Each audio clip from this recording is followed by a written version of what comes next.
Çınçıl çıpalak, barmak, sömöy, ortonku, atı jok. Çıpalak degen 5 bir tuğan boluptur. Bir günü barmak, uğurluk Klaus dep inilerine kayrılat.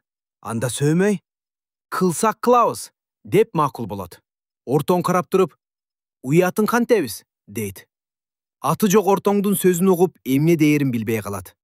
Аңгыча çıpalak, soyoso soyolu, sorposuna toyolu dep кубаттап жиберет. 5 bir tuğandын 3'өө уурдаганды колдоп, 2 ыргылжың болуп калат да, көпчүлүктүн демилгеси менен уурулукка барышат. Айылдагы бирөөнүн семиз коюн уурдап келишет. Түнү деп союшуп, этин жеп, сорпосуна тоюшуп, керисин жайып коюп уктап калышат.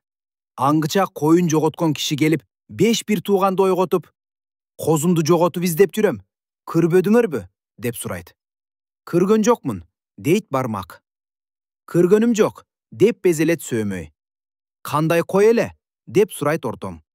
Койдун ээси койдун өмүтүсүн эң тамгасын айтып бүттө жаздап калганда, чыпалак чынчылдып бирдеме айтуудай болуп кетет. Ошондо тигинин өмүн көргөн койдун ээси чып-чып чыпалак, чычандаган кысталак, чыпылдабай чындыкты айт деп каттуу айтат.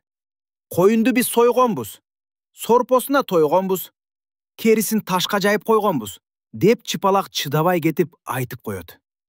Жарайсың, чынчыл чыпалак деп койдун ээси аны мактап, берки төртөөнү кылмышын ашкерелеп коюн төлөтүп алат.